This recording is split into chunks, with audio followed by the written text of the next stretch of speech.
돌려주세요.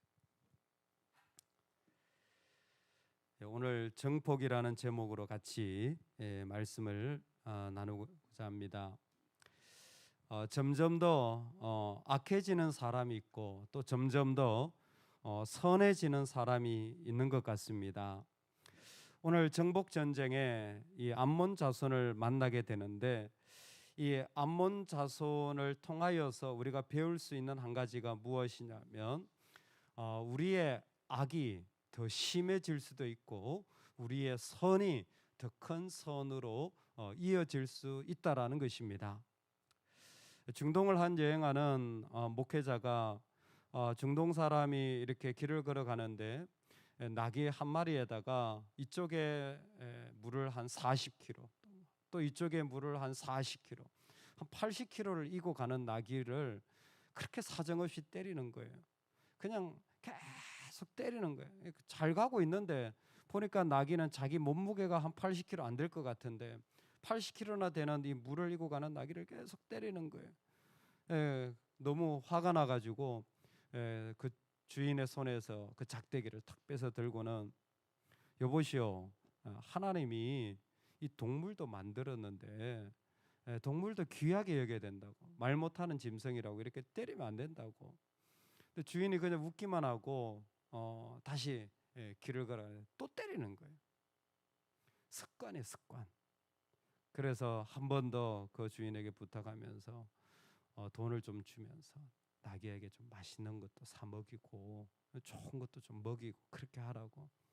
그러면 그분이 하는 말이 참 말 못하는 짐승이라도 사랑할 줄 알아야 되는데 사랑할 줄 알아야 되는데 사랑할 줄 알아야 되는데 할렐루야. 여러분 사랑할 줄 알아야 됩니다. 여러분 말 못하는 짐승이라도 우리는 사랑할 줄 알아야 돼. 근데 뭐예요? 습관적으로 자꾸 때리면 그 때리는 것이 줄어드는 게 아니라 점점 더 많아진다라는 거예요. 이 죽음에 대한 슬픔, 그것을 위로하는 것이고 또 하나는 아들이 왕이 된 것을 축하하는 아마 그런 자리였던 것 같습니다. 그런 어떤 좋은 마음으로 그렇게 사절단을 보냈지만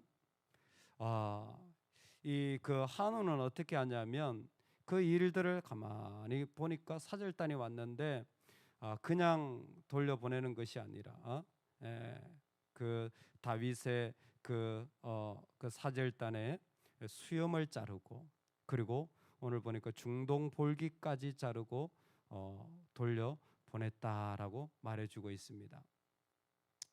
중동 볼기라는 것이 찾아보니까 이 남자의 이 엉덩이 중간 부분을 말하더라고요. 옷을 이스라엘 사람들은 통으로 밑에까지 쫙 입는데 보통 그렇게 통으로 입는 옷은 네일을 잘 안 입는다고 해요. 옛날에는. 근데 이 엉덩이 부분을 자르면 참 수치스러운 거예요. 부끄러움 이루 말할 수가 없습니다. 지금도 중동 사람은 이 수염을 남자가 기르지 않으면 참 버르장머리 없다. 그리고 아직 어른이 못 됐다. 그런 어떤 생각을 가지는데 하물며 그때는 이런 생각이 얼마나 강했습니까? 근데 다 자란 어른의 이 수염을 잘라버리니까 이것은 말할 수 없는 그 남자에 대한 또 어른에 대한 모욕인 것이죠. 그냥 그 사절단의 수염 절반을 자르고 그러게 옷을 잘라가지고 돌려 보냅니다. 왜 그러냐면 이 암몬 자손은 이 옛날 과거의 이 다윗과의 어떤 어려움 그리고 관계를 그냥 쉽게 지나가기는 힘들었던 것 같았습니다. 아버지 나하스가 그런 어려움이 있었다면 아들 한운이라도 좀 그런 것을 이제 덮어주고 했어야 됐는데 그 마음에서 아들도 지을 수가 없었던 거죠. 그리고 그냥 또 다윗이 그냥 사절단을 보냈을까라는 의심을 하게 됩니다. 뭔가 의도가 있을 것이다 라는 이 믿지 못하는 두 가지 마음이 이 한운과 암몬의 운명을 완전히 다르게 바꿔버리는 것이었습니다. 여러분, 우리 마음에도 똑같은 것 같아요. 예전에 있었던 어려운 마음들을 우리가 그대로 주님 앞에 내려놓지 못하면요, 그것이 우리의 의심과 더불어서 우리 안에 악한 것을 만들어내는 원동력이 되어질 수 있습니다. 여러분, 오늘 이 아침에 우리가 이전에 일어났던 어둠의 일들은 주님의 이름으로 씻겨내기를 간절히 축원합니다. 아멘. 그렇게 이전에 있던 일들을 주님의 이름으로 씻겨내지 못한 사람은 아무리 좋은 것을 갖다 줘도 그것이 결코 아름답게 보이지 않고 뭔가 다른 의도가 있을 텐데 라는 의심이 커지게 되고, 결국 그것은 그들이 암몬 자손은 자기들이 다윗에게 미움이 된 줄 알고 뭔가 큰 일을 했죠. 잘못했죠. 사절단에 그 옷을 잘랐으니 이거는 거의 뭐 선전포고 같은 것 아니겠습니까? 때로는 살아가면서 이런 중도한 실수를 할 수가 있습니다. 그런데 암몬 자손들이 자기들이 다윗에게 미움이 된 줄 알고는 또 다른 기회이기도 합니다.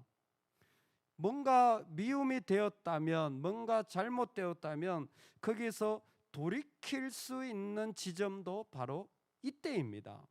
이때 돌이키면 되는데 오히려 한우는 그 아람 사람, 벤론 아람, 그리고 소바 아람, 이 아람 사람 보병 2만 명, 그리고 마아가 사람 1,000명, 돛 사람 2,000명, 용병을 고용하는 것이죠. 전쟁을 준비하는 겁니다. 자기가 미움이 된 줄 알았으면, 이게 성령의 찔림을 받았으면, 하나님 앞에서 돌이켜야 할 때가 되었으면 돌이키면 얼마나 좋을까요? 할렐루야. 그때 돌이키면 너무나 감사한 때인 거예요. 그때 돌이키면 하나님이 그 잃어버린 아들을 품어주시듯이 우리를 품어주실 텐데, 오히려 이때에 더 악으로 나아가는 거예요. 우리 안에 뭔가 악한 것이, 뭔가 미움이, 뭔가 도발하는 것이 조금 이렇게 올라오잖아요. 그러면 그건요, 증폭되는 경향이 있어요. 그게 그냥 가만히 있는 게 아니라 점점 더 커지는 거예요. 처음에 이게 싫었어요. 저게 문제가 됐어요.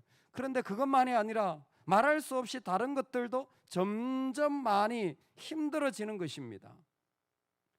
우리가 살아가면서 이런 마음으로 살아가는 자리가 있다면 오늘 우리가 주의해야 될 것 같습니다.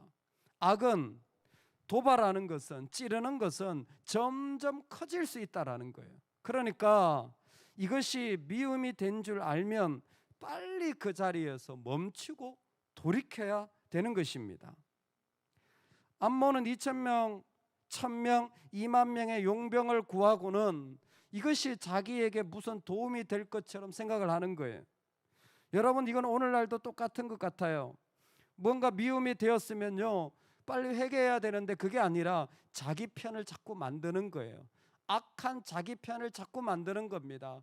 이 사람 저 사람 자기 편을 만들어서 마치 그것이 자기를 증명해 주시는 그냥, 그리고 그것에서 벗어날 수 있는 것인 양 생각하지만 절대 그렇지 않습니다. 결국 암몬은 이스라엘과 전쟁을 벌이게 되고 요압에 의하여 그 모든 족속이 망하게 됩니다. 여러분, 이 모든 일의 시작은 다윗이 은혜를 베풀고자 하는 일들로 말미암아 출발되었습니다. 사실 하나님이 이 땅에 우리의 삶의 모든 것을 통하여 은혜를 주실 수 있는 분이라는 것을 말씀하여 주시는 것이겠죠. 여러분, 하나님은 우리가 살아가는 모든 자리를 통하여 은혜를 베푸실 수 있는 분입니다. 모든 자리를 통하여 은혜를 베푸실 수 있는 거예요. 여러분, 그 은혜를 바라보시기 바랍니다. 은혜를 받으면 더 큰 은혜를 받게 돼요. 은혜를 붙잡으면 더 큰 은혜를 붙잡게 돼요. 내 대적에게도 은혜가 있어요. 내 망한 자리에도 은혜가 있어요. 여러분, 내가 살아가는 삶의 어떤 자리에도 뭐가 있어요? 은혜가 있어요. 왜? 하나님은 은혜를 베푸시는 분이기 때문에. 근데 우리의 마음이 뭐예요? 자꾸 껍데기만 보는 거예요. 사람의 악함만 보는 거예요. 이 땅의 일들만 보는 거예요. 그러니까 은혜를 못 붙잡아요. 이 지금 그 한운이 하는 그 모습이 뭡니까? 다윗을 보고 은혜를 붙잡아야 됐는데 다윗을 보고 뭐예요? 자신의 악함을 붙잡은 거예요. 그러니까 하나님이 주신 은혜를 하나도 받지 못하는 거예요. 여러분, 곧대로 믿으시기를 주의 이름으로 축원합니다. 그리스도인들은요, 곧대로 믿어야 돼요. 곧대로 믿어야 돼요. 아유, 목사님 세상이 어떤데? 그러려면 믿지 마세요. 그냥 세상 가세요. 세상이 악한데 얼마나 지혜롭게, 그냥 세상 가세요. 믿으려면 확실하게 믿고. 왜? 믿는 사람은 사기도 좀 당해야 돼요. 바보같이 버림도 당해야 돼요. 아니, 예수님도 십자가에 죽으셨는데 믿는 사람이 뭐 그거 좀 당한다고 망하겠어요? 할렐루야. 안 망해요. 근데 믿는 사람이 정말 비극이 뭐냐면 세상에 버림받지 않으려고, 세상한테 바보 취급 안 당하려고 악해지는 게, 그게 더 비극인 거예요.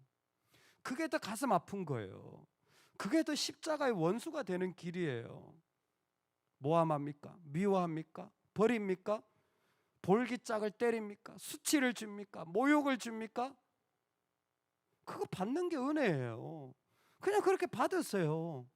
아니, 우리 주님도 죽으셨는데 죽는 일도 아니고 뭐 그렇게 그게 힘들다고, 그게 뭐 그렇게 대단한 일이라고. 곧대로 믿으셔야 돼요. 그래야 그곳에 있는 은혜를 우리는 붙잡을 수 있어요. 그러면 그게 진짜 축복인 거예요. 사람들은 몰라요. 그 악한 사람을 통해서도 하나님이 은혜 주실 수 있다는 거예요. 이 세상은 모릅니다. 그 어려운 일을 통해서도 하나님이 나한테 은혜를 주실 수 있다는 걸. 우리도 알잖아요. 언제 더 큰 은혜를 받습니까? 진짜 하나님 앞에 매어 달릴 때 은혜를 받잖아요. 언제 우리가 매어 달립니까? 정말 내 악함과 정말 내 어려움 속에서 하나님 앞에 매어 달리지. 여러분, 그냥 다 잘 되면요 매어 달리지 않아요. 하나님 우리를 너무 잘 아세요. 이 암몬을 보면서 느끼는 게 뭡니까? 오늘 우리가 살아갈 때에 우리는 그것을 의심하고 그것을 믿지 못하는 자가 아니라, 그래가지고 그 사절단 그 모습을 그렇게 잘라서 보내는 그런 이 신하들의 악한 마음을 붙잡는 자가 아니라 그 반대해야 합니다. 곧대로 믿는 자가 되기를 소망합니다. 두 번째로, 하나님이 우리가 정말 처음에 잘못해서 악한 길로 들어서는데 하나님 우리를 포기하지 않으세요. 하나님의 백성들을 끝까지 두드리십니다. 그럴 때에 미움의 기회가 사랑의 기회가 되기를 소망합니다. 이상하게 우리는 관계 속에서 이런 미움의 기회들이 많아요. 참 미움의 기회들이 많은데 그리스도인들은 그것이 사랑의 기회가 되어서 살아가는 은혜가 있기를 소망합니다. 늘 비난할 대상이 있고 싫어할 대상이 있고 늘 마음에 안 드는 사람들이 있어요. 여러분, 그 사람들은 그런 사람들이 점점 많아져요. 그 악하면 증폭된다니까요. 그 악한 일이 점점 더 많아질 거예요. 그러니까 스스로 괴로운 거예요. 그런 일은 끝나지 않습니다, 이 세상에서. 근데 우리가 할 일은 무엇입니까? 주인의 작대기를 멈추는 거예요. 말 못하는 짐승이라도 때리지 마세요.